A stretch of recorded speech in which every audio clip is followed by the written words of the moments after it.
Hi hello friends, എല്ലാവർക്കും നമസ്കാരം. എല്ലാവർക്കും ചാനലിലേക്ക് സ്വാഗതം. ഇന്ന് ഞാൻ വന്നിരിക്കുന്നത് സേമിയ പായസത്തിൻ്റെ റെസിപ്പി ആയിട്ടാണ്. ഇത് സാധാരണ പോലെയുള്ള സേമിയ പായസമല്ല, കുറച്ച് ടേസ്റ്റ് ഡിഫറെൻ്റ് ആണ്. കാരമൽ സേമിയ പായസം നല്ല ടേസ്റ്റി ആയിട്ടുള്ള എളുപ്പത്തിൽ തയ്യാറാക്കാൻ പറ്റുന്ന ഒരു പായസം. അപ്പോൾ നമുക്ക് വേഗം വീഡിയോയിലേക്ക് കടക്കാം. ഇവിടെ ഞാൻ 1 ടേബിൾ സ്പൂൺ നെയ്യ് ഒഴിച്ചിട്ടുണ്ട്. നെയ്യ് ചൂടായിട്ട് വരുമ്പോൾ അതിലേക്ക് സേമിയ ചേർത്ത് കൊടുക്കാം. 1/2 കപ്പ് സേമിയാണ് ചേർത്ത് കൊടുക്കുന്നത്. എന്നിട്ട് നമുക്കിതൊന്ന് റോസ്റ്റ് ചെയ്തെടുക്കാം.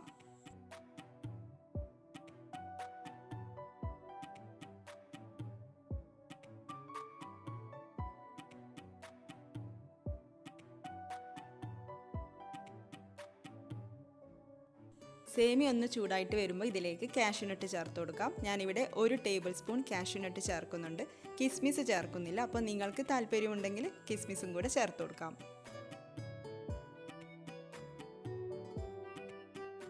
സേമിയ ഇവിടെ റോസ്റ്റായി വന്നിട്ടുണ്ട്. ഇനി നമുക്കിതിലേക്ക് പാൽ ഒഴിച്ചു കൊടുക്കണം. ഓവറായിട്ട് റോസ്റ്റ് ചെയ്തെടുക്കണ്ട കേട്ടോ, ചിലപ്പോൾ കരിഞ്ഞു പോകും. ഞാനിവിടെ 1/2 ലിറ്റർ പാലാണ് എടുത്തിട്ടുള്ളത്. അപ്പോൾ നമുക്ക് സേമിയയിലേക്ക് പാൽ ഒഴിച്ചു കൊടുക്കാം. എന്നിട്ട് നന്നായിട്ട് ഇളക്കി കൊടുത്തുകൊണ്ടിരിക്കാം.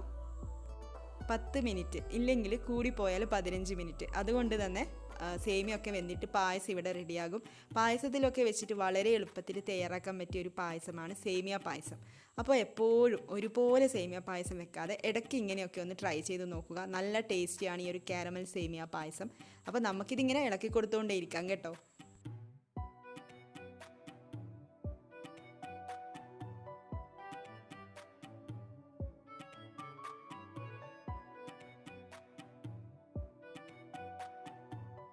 പാല് കുറുകി വന്നിട്ടുണ്ട്, സേമിയ വെന്ത് വന്നിട്ടുണ്ട്. അപ്പോൾ ഞാൻ പറഞ്ഞ പോലെ 10-15 മിനിറ്റൊക്കെ കൊണ്ട് പായസം ഇവിടെ റെഡി ആയിട്ടുണ്ട്. സാധാരണ സേമിയ പായസമൊക്കെ ആണെങ്കിൽ നമ്മൾ പഞ്ചസാര ചേർക്കും, ഏലക്കപ്പൊടി ആവശ്യമെങ്കിൽ ചേർക്കും, എന്നിട്ട് ഇവിടെ സ്റ്റോപ്പ് ചെയ്യും. പക്ഷെ നമ്മളിവിടെ തയ്യാറാക്കുന്നത് കാരമൽ സേമിയ പായസമാണ്.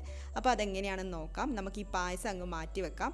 എന്നിട്ട് പഞ്ചസാര ഒന്ന് കാരമൽ ചെയ്യണം. അതിന് വേണ്ടിയിട്ട് ഒരു പാത്രം എടുക്കുക. അതിലേക്ക് 1/2 കപ്പ് പഞ്ചസാര ചേർത്ത് കൊടുക്കുക. പഞ്ചസാരയുടെ കൂടെ 1 ടീസ്പൂൺ നെയ്യ് ചേർത്ത് കൊടുക്കാം. നെയ്യ് ഇല്ലെങ്കിൽ ബട്ടർ ചേർത്താലും മതിയാവും. സൈഡിൽ നിന്നൊക്കെ ചെറുതായിട്ടൊന്ന് മെൽറ്റ് ചെയ്ത് തുടങ്ങുമ്പോൾ നമുക്ക് ഇളക്കി കൊടുക്കാം. ഇനി ഇങ്ങനെ ഇളക്കി കൊടുത്തുകൊണ്ടേ ഇരിക്കണം. പിന്നെ പഞ്ചസാര കാരമൽ ചെയ്യാൻ വേണ്ടിയിട്ട് നല്ല അടികട്ടിയുള്ള പാത്രം തന്നെ എടുക്കണം. അതൊന്ന് പ്രത്യേകം ശ്രദ്ധിക്കണം, ഇല്ലെങ്കിൽ കരിഞ്ഞു പോകാൻ വേണ്ടിയിട്ട് വളരെയധികം സാധ്യതയുണ്ട്. അപ്പോൾ അതൊന്ന് പ്രത്യേകം ശ്രദ്ധിക്കണം. നമുക്കിനി ഇതിങ്ങനെ ഇളക്കി കൊടുത്തുകൊണ്ടേ ഇരിക്കണം. പിന്നെ ഞാനിവിടെ ചെറിയൊരു സോസ് പാൻ, വീതി കുറഞ്ഞ ചെറിയൊരു സോസ് പാനാണ് എടുത്തിട്ടുള്ളത്. അപ്പോൾ വലിയ പാത്രത്തിലൊക്കെയാണ് ചെയ്യുന്നതെങ്കിൽ പഞ്ചസാര പെട്ടെന്ന് മെൽറ്റ് ചെയ്ത് കിട്ടും.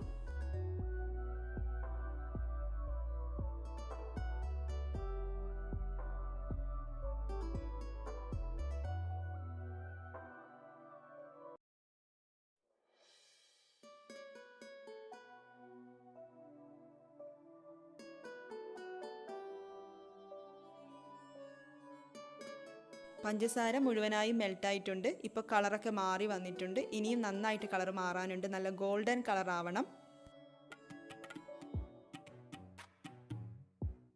പഞ്ചസാര ഇവിടെ നല്ല ഗോൾഡൻ കളറായിട്ടുണ്ട്. ഇനി നമുക്കിത് എടുത്ത് വെക്കാം.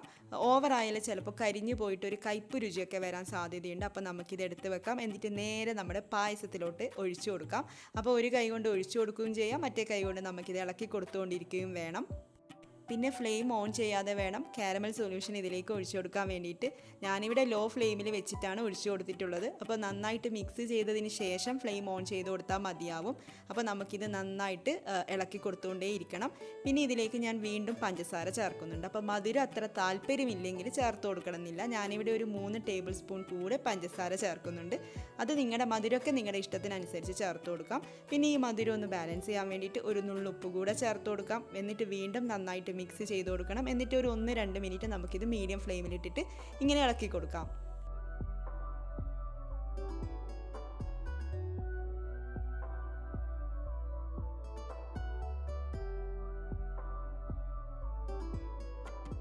പായസം ഇവിടെ തിളച്ച് വന്നിട്ടുണ്ട്. നമുക്ക് ഫ്ലെയിം ഓഫ് ചെയ്ത് കൊടുക്കാം. അങ്ങനെ നമ്മുടെ കാരമൽ സേമിയ പായസം ഇവിടെ റെഡി ആയിട്ടുണ്ട്. വളരെ എളുപ്പമല്ലേ തയ്യാറാക്കാൻ വേണ്ടിയിട്ട്. അപ്പോൾ എപ്പോഴും ഒരുപോലെ സേമിയ പായസം വെക്കാതെ ഇടയ്ക്ക് ഇങ്ങനെയൊക്കെ ഒന്ന് ട്രൈ ചെയ്ത് നോക്കൂ. കുട്ടികൾക്ക് പ്രത്യേകിച്ച് ഇത് വളരെ ഇഷ്ടപ്പെടും. നല്ല ടേസ്റ്റി ആയിട്ടുള്ള ഈ ഒരു കാരമൽ സേമിയ പായസം. അപ്പോൾ നമുക്ക് അടുത്ത വീഡിയോയിൽ കാണാം. താങ്ക്